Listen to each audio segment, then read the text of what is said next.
So today I'm talking about a 2008 to 2012 Honda Accord where the VSA light stays on all the time and some of the causes and fixes for this. And so what is the Honda VSA light? Well, it stands for Vehicle Stability Assist, and it's there to help the driver during less than ideal road conditions. So like if it's raining or something like this, then it comes on and helps the driver. But it shouldn't stay on all the time. So if it is staying on all the time, it'd have to be troubleshooted as to why. And some of the possible causes, well, it could be a blown fuse, it could be the steering angle sensor, it could be a wheel speed sensor, it could be in the wiring, and possibly the ABS VSA module. And so the first thing to do when you get this in a Honda Accord is to go check the fuses. And there's a couple of fuses that'll need to be checked, both inside the car and inside the engine compartment. So the first thing is go check underneath the dashboard, right to the left of the brake. Up underneath there's a fuse box, and you're going to want to check the number 6 fuse. It's a 7.5 amp fuse, and it's on the ABS VSA circuit. And so like I said, right up and underneath the dashboard, right to the left of the brake, up and underneath there's a fuse box. Go and check for that fuse, number 6, 7.5 amp fuse, and be sure it hasn't blown. The next fuse is going to be inside the engine compartment, and it'll be right when you pop the hood. It'll be right up there to the right. There'll be a fuse box. You just take the cover off, and there'll be a bunch of fuses in there.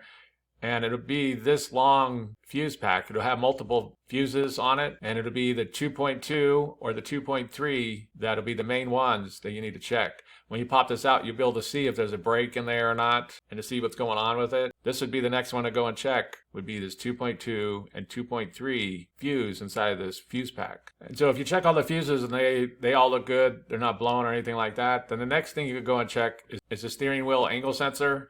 And this is located inside of the steering wheel. And what commonly goes bad with these is they get out of alignment. And so there is a realignment procedure that you can do to get realigned. And so basically to realign that steering angle sensor, what you do is you take the car, you put it in park, turn the engine on, then you turn the steering wheel all the way to the left, full lock. And then you turn the steering wheel all the way to the right, full lock. Then you turn the steering wheel back to the center so the wheels are straight. Turn the engine off and you restart it, and then you drive it, and you go like 20, 30 feet, and that should clear the light if that's the problem. So this is a common procedure to help realign that steering wheel angle sensor. But if this is the problem, then a light should go off. And so if those things don't solve the problem, you still have the error code, then the next thing to check would be a wheel speed sensor. And every single tire is going to have a wheel speed sensor that monitors the speed of the tire and reports back to the onboard computer. And if one of these go bad, it can cause a problem and an error inside the system. If this is the problem, then you're very likely going to get another code. So to scan the onboard computer using an OBD2 scan tool. There's many low-cost OBD2 scan tools. They even have the small little Bluetooth dongles for like $10, $20. But if you don't have one, then you can go to any auto parts store and they'll scan your vehicle for free and tell you what the codes are. But basically the next thing to go and check would be a wheel speed sensor that's gone bad, since every single tire is going to have one. And the next thing that can cause this problem, although not too common, but if it goes bad, it can cause issues, is the ABS VSA module. And I'll jump over on Amazon and give you an idea what they look like and how much they cost. While these don't commonly go bad, they can, and if they do, they could cause this problem.